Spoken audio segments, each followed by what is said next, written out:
Então, caríssimos irmãos e irmãs, vocês aqui de casa, vocês que de casa nos acompanham, hoje é um dia muito importante porque nos dá as razões e os argumentos que nós devemos ter e de que precisamos para confirmar e testemunhar a fé que dizemos possuir. Não basta dizer eu sou católico. Se alguém nos perguntar por que é que você é católico, quais são as razões que você coloca na mesa? O que é que lhe faz escolher essa profissão de fé e não outra, dentre milhares que existem por aí? Quais são as razões de ser da sua fé? Se nós não tivermos uma razão forte, convincente, pelo menos para nós próprios, em relação a isso, o nosso catolicismo e nada parecem ser a mesma coisa. Não são razões meramente intelectuais que exijam de nós uma elaboração maior a nível de discurso. Não. São razões experienciais. São razões da própria vida. São razões até intuitivas. A gente nem precisa estudar muita coisa, mas as intui e vai confirmando-as ao longo da nossa vida, dia após dia. De maneira que nenhum de nós pode ter essa dúvida fundamental acerca daquilo que compõe consistentemente os motivos pelos quais aderimos à fé cristã e mais particularmente católica. Então, Pentecostes é o Espírito Santo chegando para nós. Mas o Espírito Santo não é algo que vem porque nós pedimos que ele venha, ou porque nós o celebramos solenemente, destacadamente, uma vez ao ano, nesse dia de festa. Pentecostes nem pode vir por uma razão muito simples, porque já veio.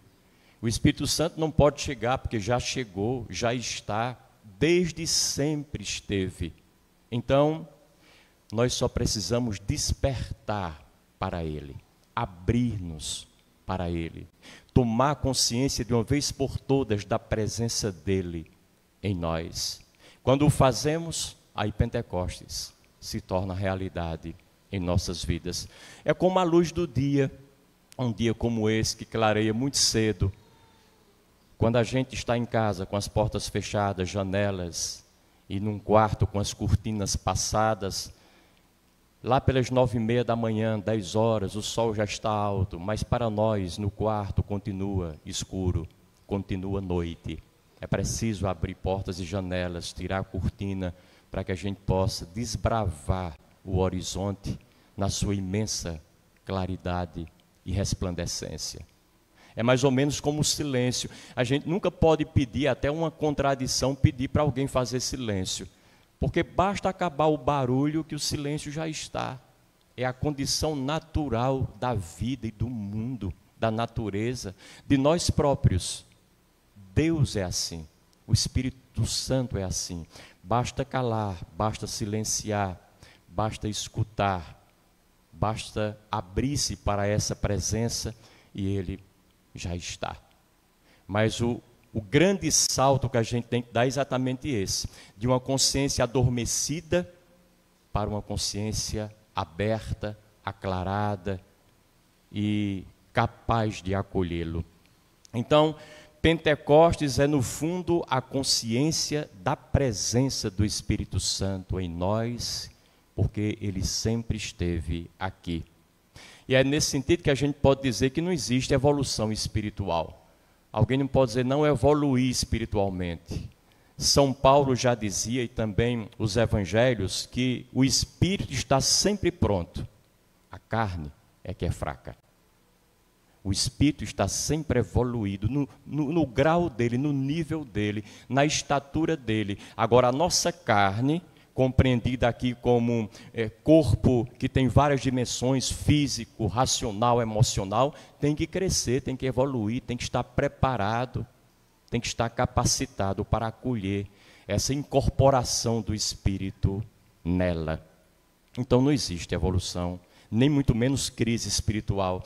Às vezes as pessoas vêm, padre, eu estou numa crise de fé tão grande, eu achava que tinha tanta fé, Faz 40 anos que minha fé é inabalável, mas agora eu estou sem acreditar mais em Deus. Vamos conversar um pouquinho para ver se é mesmo isso? A pessoa está passando por uma crise, pessoal. É uma crise física, é uma crise emocional, é uma crise de razões de vida. É uma crise porque perdeu alguém muito querido e achava que não ia perder nunca. É uma crise porque o emprego maravilhoso foi tirado de suas mãos. E aí o dinheiro baixou de uma hora para outra, de forma assustadora. A nossa crise é no corpo, não é na alma. A gente pensa que é uma crise de fé, mas não é. Então, quando a gente superar essas dificuldades pontuais, circunstanciais, do corpo, da vida, naturalmente a fé vai voltar. Por que vai voltar? Porque ela nunca saiu de onde ela esteve. Sempre esteve conosco. O nosso corpo é que provoca as variações, mas nosso espírito está sempre onde sempre esteve. É o lugar dele. Deus não aumenta nem diminui. Jesus Cristo dizia isso: se vocês tiverem fé do tamanho de um grão de mostarda, vocês dirão para essa montanha, sai daqui e vá para lá, e assim acontecerá. Não se trata de aumentar ou diminuir a fé. E é nessa perspectiva, cabe-nos investir no preparo do nosso corpo. Alguém pode dizer assim, não, que vale a vida espiritual, minha vida corporal não vale nada. A gente opõe com muita facilidade e simplismo corpo ao espírito, coisas que nunca estiveram em oposição umas às outras.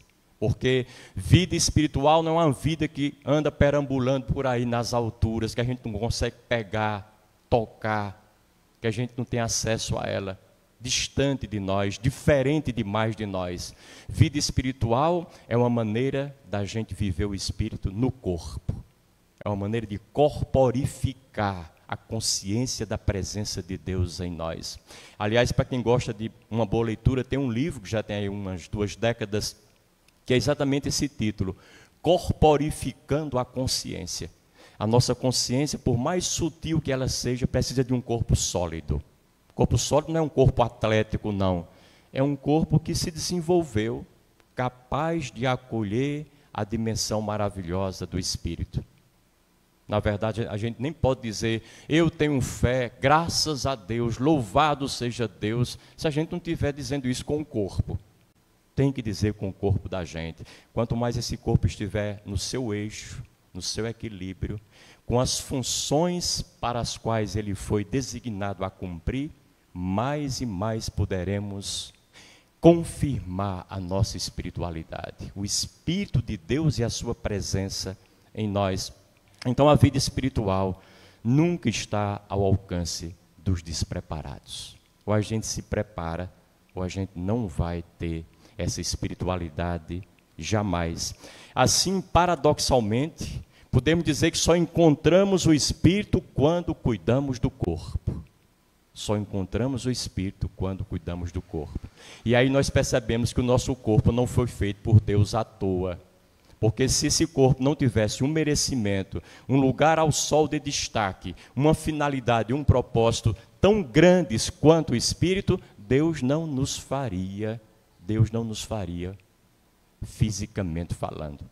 Ele nos faria direto figuras espirituais. E pronto, passaríamos para a fase do corpo. Mas se nos fez assim por algum tempo, é porque Ele sabe, porque Ele fez.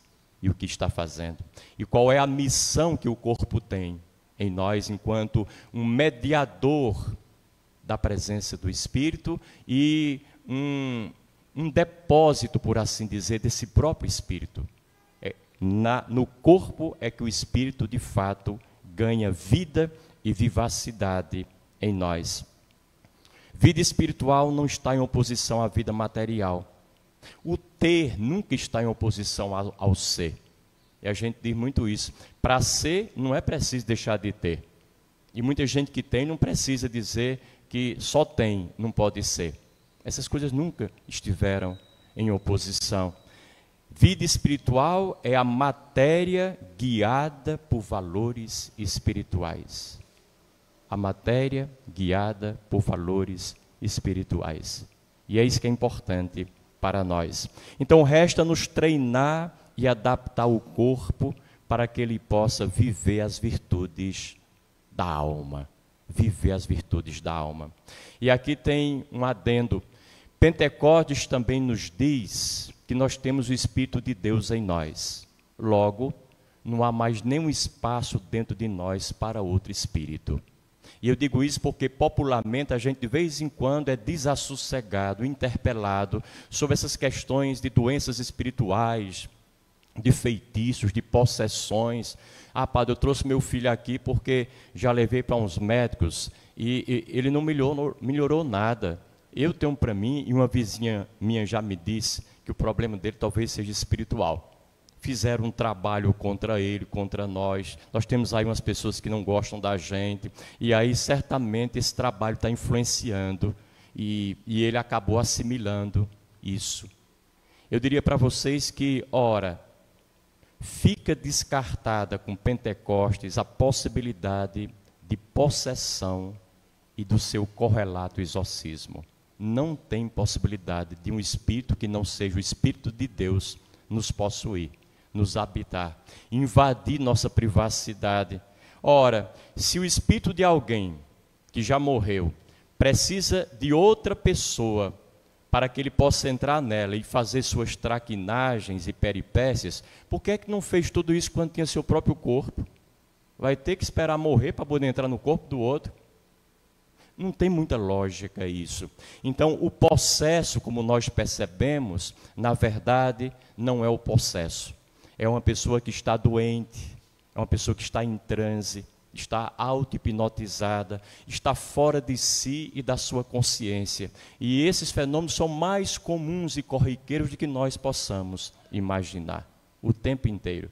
E é preciso que nós nos abramos para essa consciência também, porque no transe, nós somos possuídos por nós próprios, naquelas dimensões inconscientes, não conhecidas, totalmente a revelia da nossa capacidade de saber o que está acontecendo.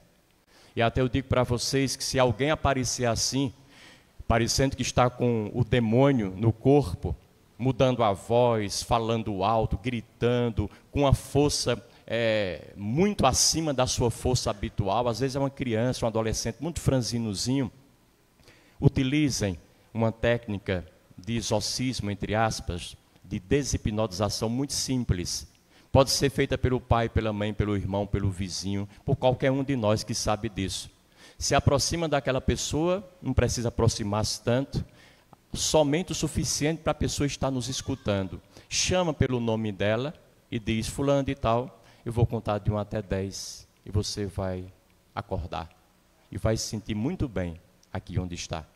E pode começar a contar vagarosamente. 1, 2, você vai acordar. 3, vai estar bem. 4, em família. 5, bem melhor do que agora. 6, quando chegar no 10, ela acorda daquele pesadelo. Volta para o mundo da consciência. Sai do universo dominador do inconsciente. Então, olha, que espírito maligno é esse que não resiste uma contagenzinha decrescente de 10 a 1? Se fosse o demônio, ele não ia resistir, não. Ia rir da nossa cara. Às vezes eu uso uma técnica bem mais simples. Só é pegar no lóbulo da orelha, dar um beliscãozinho, mas nem sempre eu tenho acesso à pessoa, porque ela está ali muito enraivecida, endiabrada, entre aspas, e está muito num hiperdinamismo sem igual, inquieta demais. Mas quando eu tenho acesso, basta fazer isso e a pessoa acorda e volta, assustada e admirada. Então é preciso que a gente perceba que se eu tenho o Espírito Santo em mim, e não é só porque Cristo revelou isso, é porque Deus soprou nas minhas narinas quando me fez, e passou dele para mim o seu hálito, a sua vida, o seu espírito. Desde sempre eu sou um sujeito espiritual, eu trago Deus comigo, então não há possibilidade de forma alguma de que qualquer espírito que não seja o de Deus me habite e faça qualquer coisa contra mim. Está fora de cogitação. E é por isso que na igreja ainda hoje, e eu sempre reluto contra isso, porque o Papa também, em outras dimensões também já o fez, ainda escolhe exorcistas nas dioceses. Exorcista para exorcizar o quê? Quem? Se de repente eu acredito que uma criança de 8 anos está possessa do demônio, e vou fazer um exorcismo, um ritual, às vezes até em latim, usando água benta, crucifixos, estouram uma parafernália inteira de coisas para tirar o demônio daquela criança, eu estou fazendo um mal enorme a essa criança, porque estou dizendo a ela que ela é endemoniada. E contra o demônio a gente não tem qualquer poder. Estou dizendo ao pai dela e à mãe dela que não tem jeito para aquele menino, a não ser muita oração. E tem jeitos muito mais simples, quando a gente compreende como as coisas funcionam. Então é preciso que a gente não atrapalhe, não dificulte, não obstacularize a caminhada das pessoas, não coloque entre elas e a vida elementos que não existem, impedimentos que não existem para que elas sejam felizes, como todo mundo o é, privilegiando-as com a possessão demoníaca, por exemplo. Então, aqui a gente pode dizer, terminando, que acabou o tempo e a missão de Cristo. Foi a festa de domingo passado, a Ascensão. Pentecostes nos diz, começa o tempo e a missão do Espírito. Esse Espírito que está em cada um de nós e em todos nós. Esse Espírito que vem para toda a humanidade, não vem apenas para um ou para um grupo de cristãos e católicos ou protestantes privilegiados, quando rezam, quando fecham os olhos e quando fazem uma profissão de fé, debaixo de muitos cânticos, de um clima de emoção. Não, esse Espírito já está aqui desde sempre. Basta abrir os olhos e enxergá-lo. Um dia eu encontrei um sujeito daqueles que a gente taxa como louco aqui no abrigo, e ele falava muito pelos cotovelos. Disseram, chegou o padre. Ele disse, o senhor é padre? Me deu a mão. Disse, prazer. Eu disse, prazer. Disse, padre, eu falo com o senhor de igual para igual. Eu digo, e faz muito bem, porque nós somos iguais. Se o Papa vier aqui, eu aperto a mão dele e falo de igual para igual. E faz bem, porque o Papa é igual a gente. Ele disse, sabe por quê, padre? Eu disse, não me diga. Porque o mesmo ar que o senhor respira e que o Papa respira é o ar que eu respiro. Deus soprou o mesmo ar. Ele não disse assim, eu vou soprar isso aqui especialmente só para vocês. Isso é um ar muito especial. Agora os outros lá de fora, eu vou dar um arzinho mais fraco. O ar é o mesmo, do mesmo tamanho, do mesmo conteúdo, na mesma intensidade e com a mesma capacidade de produzir vida e milagre em nossas vidas, porque temos Deus conosco o tempo inteiro. E aí eu termino lembrando, é importante dizer que o Espírito Santo, desse jeito, não é propriedade exclusiva de ninguém, de nenhum grupo espiritual, de nenhum grupo de oração, de nenhuma igreja, de nenhuma fé, de nenhuma religião.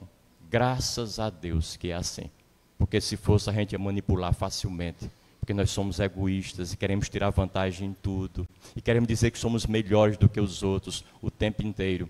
A religião é apenas uma forma específica, plenamente situada, da gente encarnar a espiritualidade, de propô-la e de vivê-la, mas não é a única forma espiritual.